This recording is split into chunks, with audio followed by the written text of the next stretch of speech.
Welcome to the Encore Audio Archives YouTube channel. I'm Taper Dave, and this is my channel. I've uploaded hundreds of talks here that I've recorded at meetings in West LA, and I've also recorded conventions starting in 2013. I've got a bunch of those up. And Walt and Mary Murray, the original owners of Encore Audio Archives, started the company in the 80s, and Walt recorded Joe and Charlie's and a bunch of stuff down in Vista, California. My sobriety date is June 20th of 1994. I hope you find something you like, so please like and subscribe to my channel and comment down below. If you want to hear something that I don't have or that you don't see, I'll see that I get it. Anyways, take care and have a great day if you want to. To give a warm welcome to our main speaker, Amy.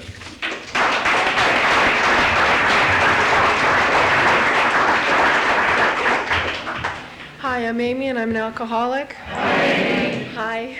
I'm really nervous tonight, and that's not usually the case. I just feel like I don't know very much at all today, but someone I met just before the break said to me that, asked rather, was I a friend of the speaker, and I said no. And and I said, I am the speaker. He said, well, I heard that it was a male speaker. I said, well, there's one thing I know. I'm not a male speaker.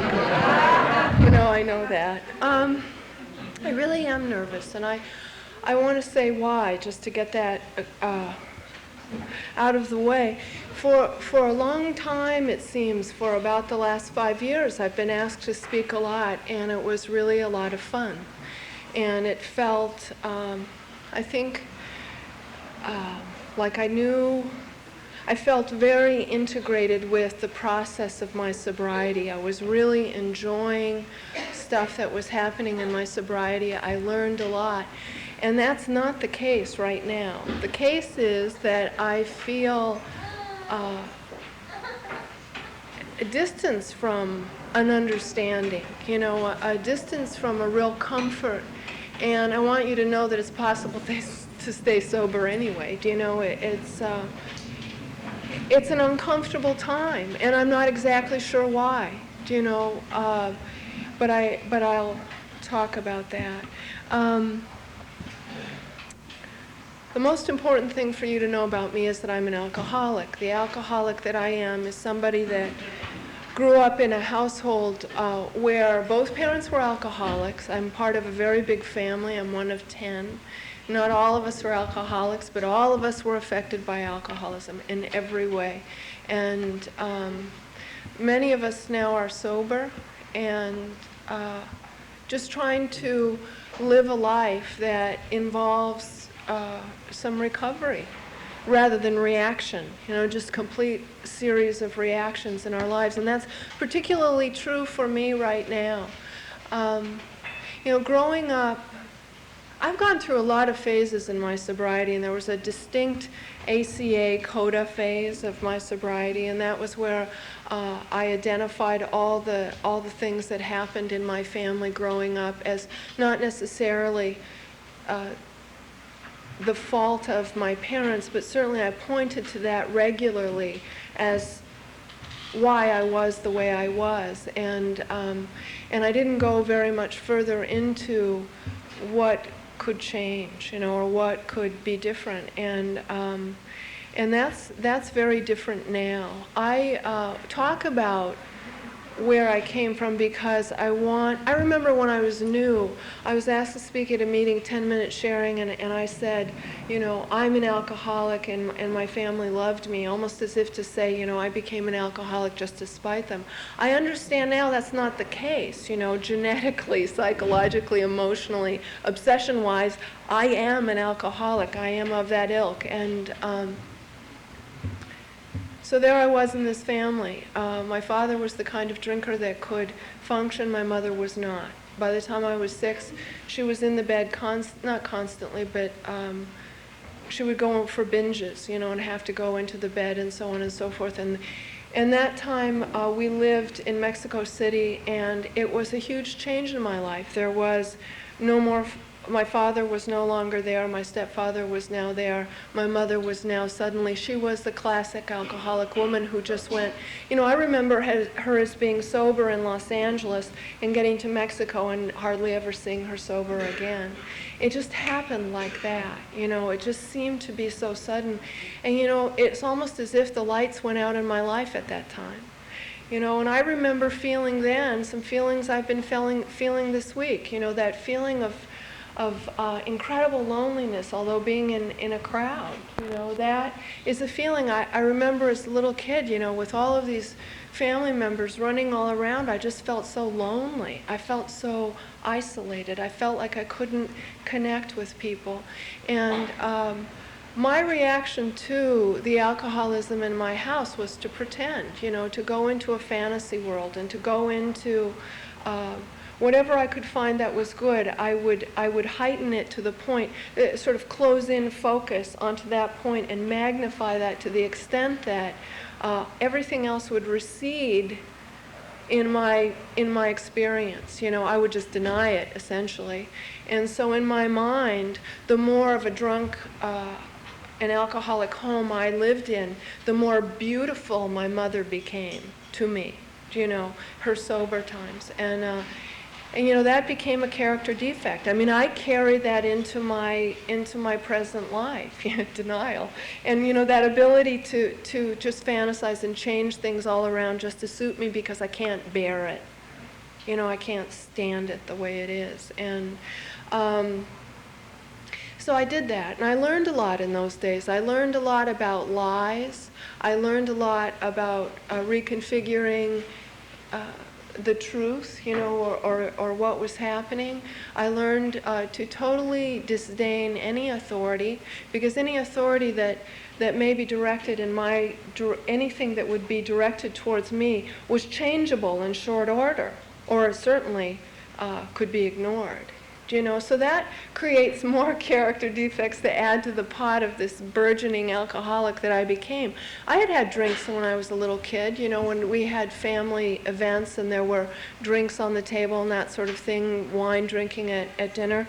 And I would drink, but I never got drunk. And I just thought alcohol, it was so funny. I remember one time at Christmas in Mexico City, my grandmother was coming down from Los Angeles, and this was a big deal for my mom, and she met that how I meet her coming to visit me now. She totally flipped out. And my grandmother came down, and she really went to great lengths to make the house look beautiful and everything be perfect. And that night, my mom, to deal with the situation, got incredibly drunk and got into a big brawl with my stepfather. And we all slept or tried to sleep hearing this free-for-all going on in another part of the house. And yet, the very next morning, we would be talking about the perfect choice of wine for my grandmother. So on the one hand, alcohol was the cause of this just horrible situation in my life, violence and being kept up all night long. And then on the other hand, we were going to raise it to this point of absolute wonder, and make sure that it was going to be poured in just the right kinds of glasses. And I remember the very next day standing in the hallway outside of the dining room and seeing all this crystal laid out for wine glasses in different colors, and I just thought it was the most beautiful thing. So I had this life that just was horrified by alcohol and just attracted to it, And by the time we moved back to the United States, my mom's second marriage was over, and she was now in the bed all the time. And we lived in Santa Barbara, and there were no adults taking care of us in this household, all these kids, that we just did whatever we wanted. And from time to time, the nuns and the priests would try to step in and try to help us, but I didn't trust them at all. I didn't trust any adults whatsoever. And they tried to help, and eventually my father came to get us and took us away. But in that time, I began the insanity of trying to deal with alcoholism at another level before I ever took a drink, and that was, it began to break my heart full time. And that was, I needed a mother. You know, I needed a parent. I needed somebody to support me and help me. I mean, there were things like, I'm an American girl, but I've returned to the United States and I can barely speak English, and I can't fit in, even worse than ever, you know, and I really needed somebody to help, you know, and the mother wasn't there, and my father was in LA. There was nothing. And so I began to try to do the work of getting my mom sober. So I've seen this disease from all sides. You know, I've done the pouring out of the liquor, I've done the measuring the bottles, the hiding the bottles, the threatening, the pleading, the everything. And I remember thinking I would never do that to anybody. I remember thinking, what could possibly be wrong with her? What is her moral failing? I really thought that. I was only 12, you know, that she should do this, that she want to do this. And concomitant with that, I made the oath to myself and anything else that would listen that it would never be me, you know, that in fact, so much so that I would just have a much better life in spite of her. It never occurred to me that I was the kind of person that had this sort of interior thing going on that was just waiting, you know, it was just waiting, just seething there, waiting. And it was only 2 years later that I'd have my first drink drunk and be on my way. It's shocking to me. On my 12th birthday, I remember sitting in the hallway or walking out of my bedroom, and there was this long hallway, and my mother was sitting with this giant tumbler of gin in a plastic cup, and I said, "Mommy, don't get drunk," you know, because I had a birthday party, and she said, "I won't," you know, and she did, you know, she did, and the next day I spent the whole day trying to keep her away from my friends, you know, and didn't want presents, didn't want her to come near, and 2 years later it was me. It's just amazing to me that happened. And you know, gin was the beverage of choice in my house, different brands for each parent, but the thing is that, you know, when I was 14, a friend of mine stole a case of Gordon's gin, which happened to be my father's brand, and it's a bottle, the label of which I was, you know, just, I could paint it for you right now. You know, I know that label so well. And, you know, my mom's was Beefeaters, you know, I could paint that too. But, you know, without a thought, he handed me a bottle, I broke the cap, drank it, blacked out, and was on my way. And I don't remember really saying at any point, this eases things for me, this lets me slide into life a little easier. I just got it right here. You know, I just got it. Things like I was going to a convent school and I begged my mom because I knew that the answer, before I even had a drink, I knew that I was uncomfortable that the answer would be if I went to public school. You know, so I waged an entire campaign to get her to let me go to school. Still not ever having had a drink, but I just knew this is the trace of the geographics that I was going to start to take in short order. You know, I just knew the answer was around the next corner. But once I got to that public school, I had no idea what to do. I was terrified. And I saw groups of kids who I wanted to be a part of, and I didn't know how to get in on it, you know? And so I chose that which I could get in on, and that was the people that didn't really seem to have a lot of standards, you know, the only requirement was get loaded, you know, and so I did. And I did that as much as I could, as often as I could, and always with the desire of getting completely out. I did not want to drink to the point of you know, just getting loose. I wanted to get smashed. I wanted to get there and further still. You know, and I never could understand that. The nature of my alcoholism is that I'm a violent Jekyll and Hyde alcoholic. You know, you never would know, I would never know what would happen. I would drink and I could as easily be as calm and quiet as can be and just have a nice time, or start to rip the place apart. One never knew. And you know, I didn't know, but it was always worth the gamble. I'm joking now. You know, as painful as that was, and as mortifying as that was, as almost instantaneously. I drank from the time I was 14 till the time I was 29. And I make a joke, it was worth the gamble. Apparently it was.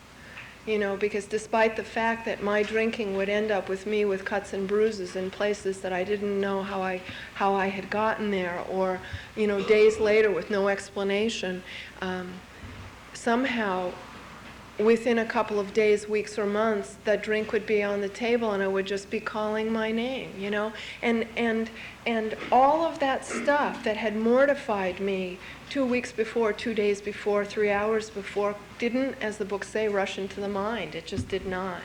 And just this year, I have to tell you, I've been reading that book for over 10 years, and it has that thing about, we don't have the reaction that you should have about putting your hand on a hot stove. All of us know in nearing the heat, you just won't necessarily put your hand on there. I just figured out what that meant this year. I'm so proud, I've read that so many times. I thought, I wonder what that means, Anyway, that and the jaywalking thing. I thought, what does that mean?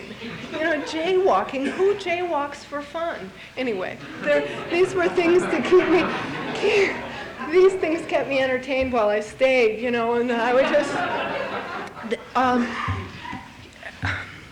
I want to say, though, that, despite the fact that I have this problem of alcoholism, I am a classic alcoholic in the sense that I managed to pull together in my life a lot of things and a lot of successes and a lot of things that fooled me long enough for a longer period of time than I think might otherwise be the case if I didn't succeed, I kept being able to just eke by, squeak by.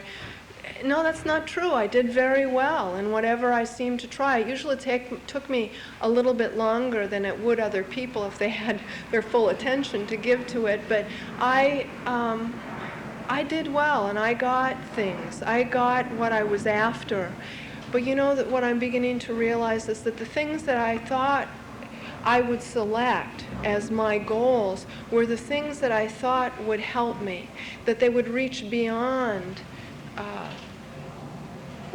what normally one gets from these kinds of things, and hopefully reach further into me and help me for that feeling, say, of loneliness and never fitting in. I hoped that that would be the case. And here's an example, I always would go to another country, another place, another thing, thinking that just around that corner would be the answer. Or I pursued an academic career, and I thought, if I would just get that next thing, I would be all right, And it got to the point where, I rose up the ranks and I did real well, and it just exacerbated my feeling of frenzy. The more I got, the crazier I felt. The more I got, the crazier I felt. I felt like I was a person with a foot on the, on the deck and one on the boat, and they were going in different directions, and all of a sudden not all of a sudden, but gradually and inevitably, I just fell in. Face first, right into alcoholism, that was it. And I really hoped, for example, I got a master's degree in business, and it wasn't because I thought that would, my reasons were not some of the usual reasons. My reason was that then I would never need anybody. That's not really connected up that way. And I just thought that would work, that nobody could ever hurt me, and nobody would ever I would never have to answer to anyone.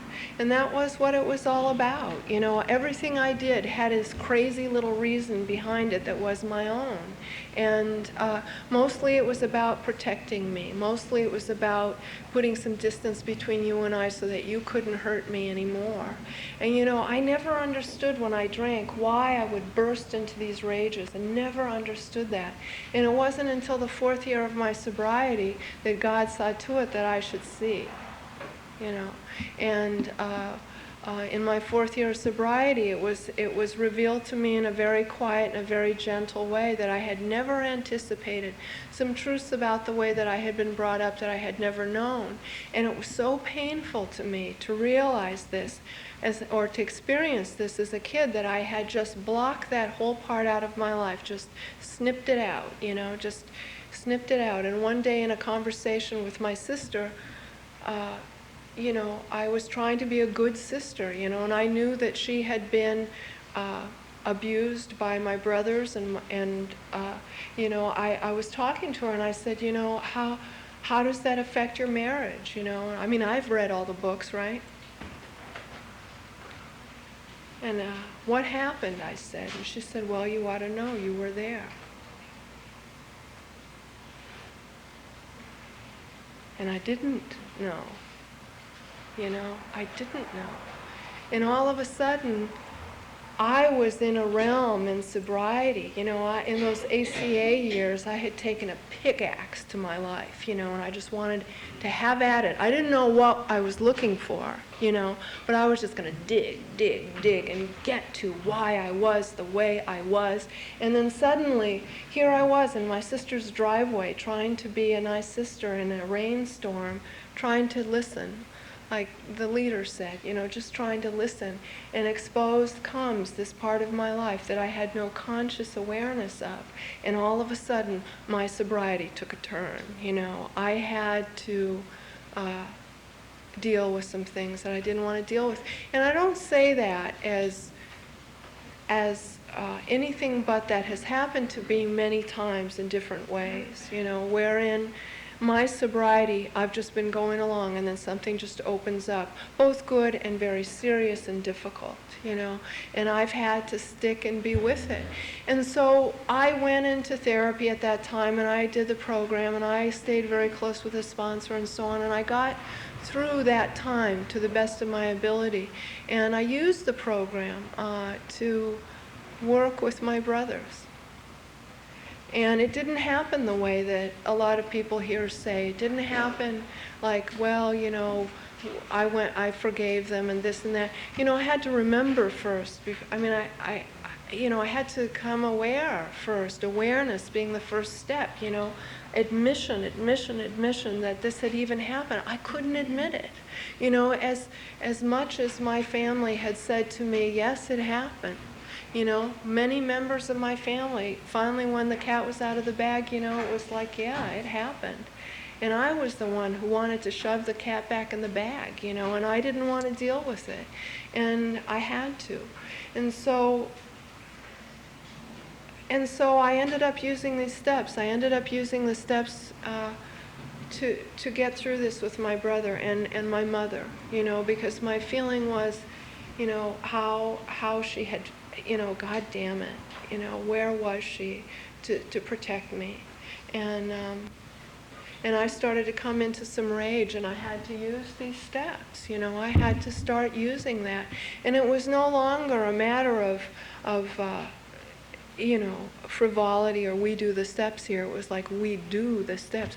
I do the steps to get by. And you know, I got to see God begin to work in my life at about that time, beginning with my relationship with my brother, you know. I tried to tell him how I felt, and he denied it at first. And then one day, about 6 months later, he found me in a meeting, Alcoholics Anonymous. He had asked his friends where I could be found, and he came into the meeting and he talked to me and he said, I know I hurt you. And you know, I mean, it was the program beginning to work. He said, let's see what we can do. And you know, that was only one thing. Then there were many others, but that was the beginning of getting this higher power of my own, because also in this whole process, you know, I'd been brought up in the Catholic Church in Mexico, and got all this stuff in my head that I really thought that, because that never really seemed to gel for me, that never seemed to coalesce into something that I could sink my teeth into. I thought that I hadn't taken any of that stuff in. You know, and I'm just finding that out now. You know, I'm finding out how absolutely that affected me. And I'm not saying good or bad, it's just, yes, I am. For me, it was not good. Yeah, it wasn't good.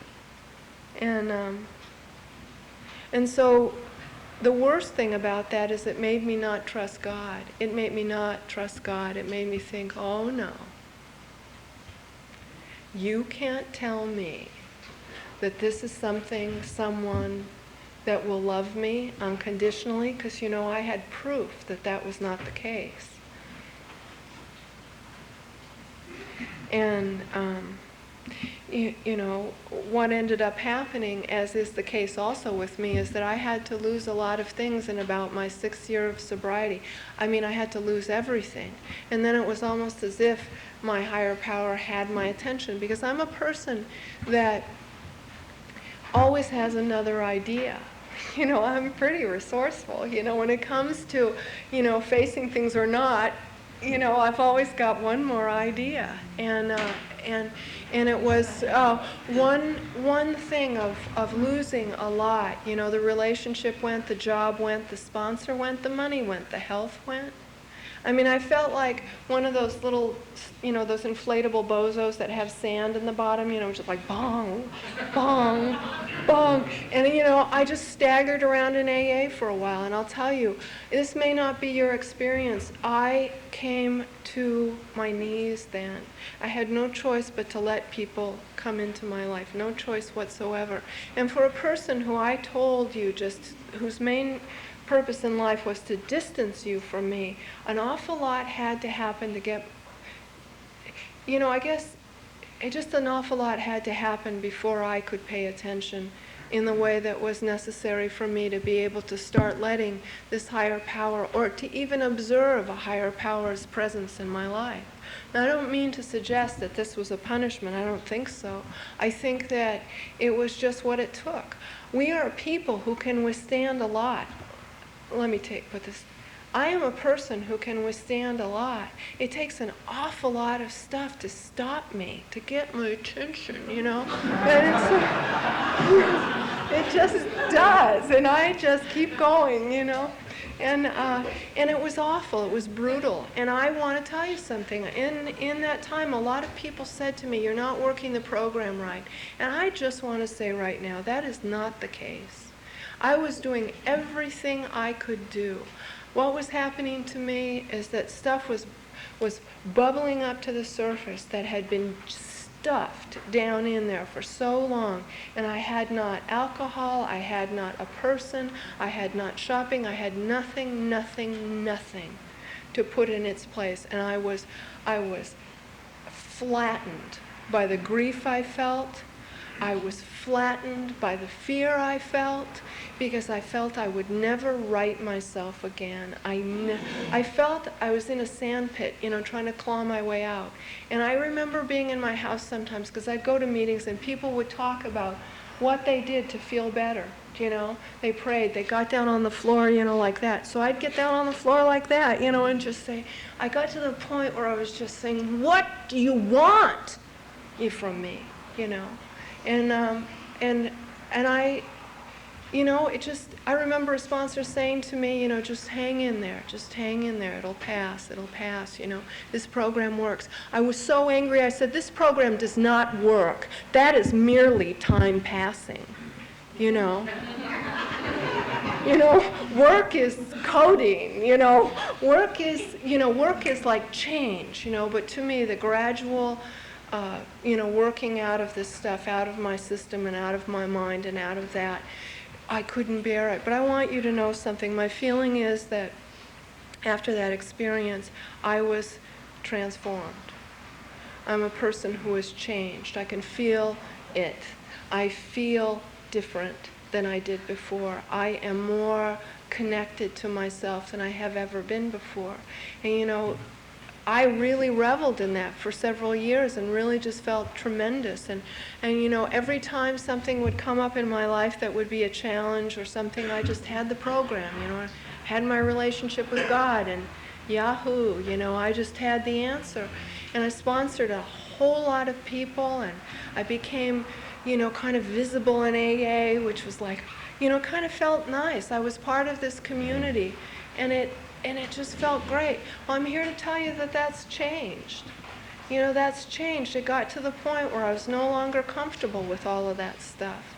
And it dawned on me that I had heard a lot of people with about my time of sobriety experience another shift. And I think that we are in a process that has a lot of stages and areas, and I don't want to number or name them, but but I see that there are some things that happen to people, generally speaking, and I've heard a lot of people with about my time of sobriety is, you know, first what happened is I had my 10th birthday, and the day after my 10th birthday, the day of my 10th birthday, I gave myself a party and invited all these people, and it was really fun. The day after, I didn't want to come to AA ever again. And it was that black and white. You know, it was like, no thanks. You know, it was not interesting, and that was okay for a day or two, but then I noticed that it had really entrenched itself, this feeling. You know, and that it was almost, I was adamant, you know, it's like, no. And I'd go to these meetings, and what people would say I'd feel terribly uncomfortable with, and want to go and just feel at odds, uncomfortable. And I shared that with some people, and they started telling me about their experiences around about that time, and things that they did. Different people do different things. The answer has been for me that I had interpreted a lot of things in service in AA. I don't know if you can follow this because I'm not sure I quite understand it, but you know, my life was a mess pretty much till I came to AA, you know, as far as emotionally speaking, and drinking and drugging and all of that. And things started to change when I got sober. And I got it in my head that if you were sober and of service, you know, things would be good. And if not, you know, if you weren't constantly involved in the service thing like a machine, that things would go bad, that I would get punished, you know, back to that old idea of a God. So I found that I was sponsoring all these people, talking to all these people, with not a minute for myself. Now, ideally, that's supposed to be good, you know, because you're not supposed to think about yourself. Well, I'll tell you what happened to me. I got so resentful. What? You know, it just, and I was, I mean, what? You know, and I got to the point where my interpretation of what it is to be a sober woman was killing me. And I don't want to exaggerate. It was making me so resentful. And I had to do some looking at what I had done. And what I had done is what I have always done. If I could be really, really, really good, you know, then life would be good. And I'm having to do some things differently now, which is why I'm uncomfortable, I think. I started to go and talk to a therapist about some stuff that was going on in my life. I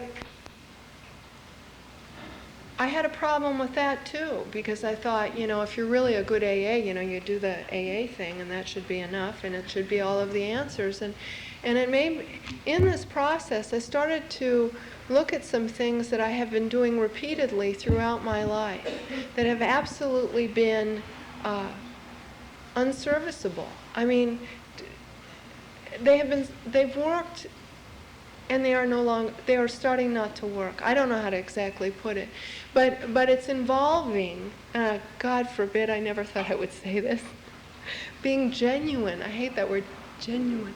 You know, I tell you how I feel. I had managed to use AA to hide in, behind, whatever. And so now what's happened in my sobriety is that I don't like real big meetings. I don't want to get up and talk and tell you what I think, because I don't feel like I know. I feel like I'd like to listen. I feel like I'd like to read the book. I feel like I'd like to be more intimate with people one-on-one, you know, and so that's just another passage. I had to tell the women that I sponsor, you know, I'm not available in the way that I used to be. Do you know? It dawned on me that God had given me a lot of gifts and that I was using practically none of them because I was going to work and sitting on the phone with these people. And I love them. God knows I love them, but we had to kind of rework it. And even that is God's wisdom, because I was afraid that if I didn't do things the way that I was doing them, that something terrible would happen. It never occurred to me that if I had a genuine conversation and asked somebody to get to the point, and we could work out the step thing that then we could end that conversation and we could each have a life. And I know that sounds funny, but I can get tangled up in nothing.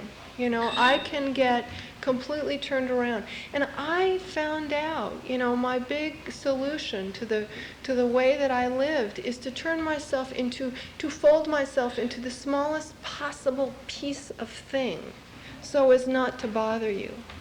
And what I'm trying to do right now is unfold and be sober, and it's a frightening process to me, to just be here and not dance and twirl, it's hard. But I ask God to help me, every day I meditate, every day I pray. And yesterday, a couple days before, I felt that really lonely feeling again. And now, here's the difference, I think. I don't drink and I don't use anymore. For a lot of years in my sobriety, I would do other things, And I'm not doing those now. And so what I'm doing is I'm feeling, for example, that loneliness, and it doesn't necessarily go away if I'm talking to another alcoholic. That's also a heretical thing to say. But it's just there, and I'll tell you what I feel like. I don't jump up and down. I don't flip out. I don't go crazy. I just feel it, and it's not particularly comfortable. But then I use what I've been given here. I use the tools that I've been given here, meaning prayer and meditation. I ask for answers and I look for answers. Also, I show up, which is, that's sort of going back to the day one stuff, I just show up. Instead of receding into oblivion to kind of lick my wounds, I keep out there, with the idea that, God's got some answers for me. I'm just not there yet, or not in it, or seeing it is maybe what the story is.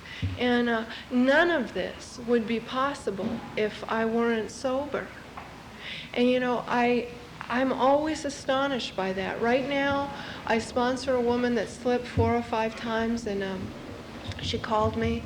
She has a headache, and she said, I just like to know I've had a headache all day long. Would it be all right if I took something? And I said, well, what did you have in mind? And I just could hear myself doing this. She said, well, I don't know, Vicodin? And I just said, no. No. She goes, well, why not? I said, well, I'll tell you why. I wouldn't do that. Because you see, I am, and then this other woman called me up. She has a little bit of time too, and she said, Amy, I'm afraid of you. And I said, I'm a drunk, and I'm a drug addict, and a liar, and a cheat, and a thief. Are you still afraid of me? I am this thing. This is a miracle. I did those things. I don't do them now, but I am, she said to me, and I'll close with this. I said, I love you. She said, do you love me? Or do you love me because I'm an alcoholic? And I said, I don't know. I have to think about that. And I said, I think I love you. I think I love you. And she said, well, why is that? I said, because we are both trying to have this relationship here. You're trying to be honest with me, and I'm trying to be honest with you, and I just think that's lovable. I just think that's great. So I just want to thank you for letting me share.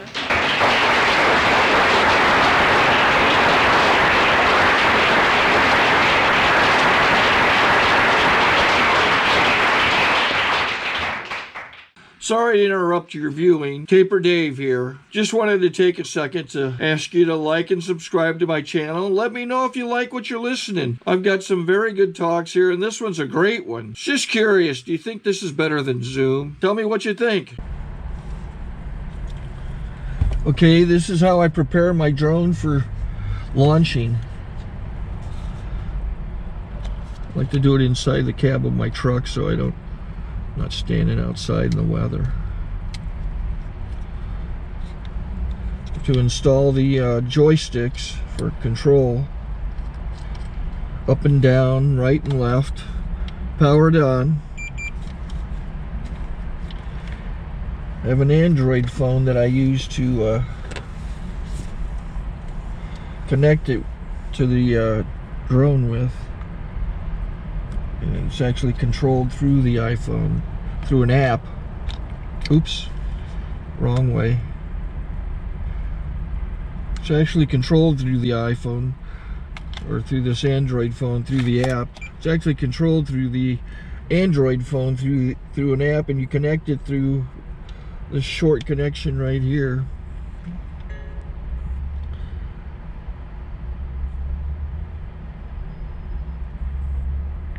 Remote control connected.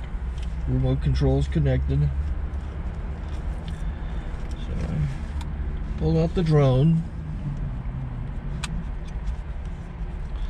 I have to extend the legs. Long legs extended first, then the short legs. Remove the gimbal protector. Set that aside, then power it on one short burst, then one long burst. I lay it down.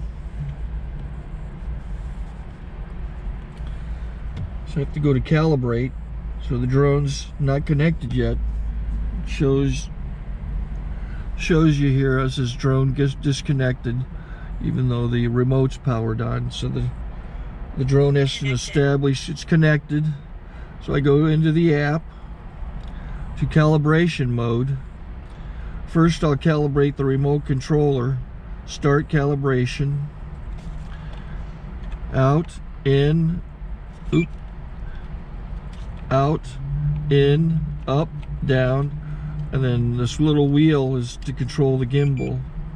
So it's calibrated. Go to gimbal calibration, start calibration, and then it calibrates the gimbal. I don't know if that shows up. The gimbal's moving all over the place. Changes, you can see it on the video. And I'm calibrated to take off. It's acquired 7 satellites at the moment. There are 26 satellites up in the sky, which it has to acquire before you can take off. So it's connected. It's got enough satellites. This is white. I can go to press this little arrow button, swipe right to take off, and it would start the motors if I slid this to the right. But I'll wait till I get outside. Don't want to do it inside.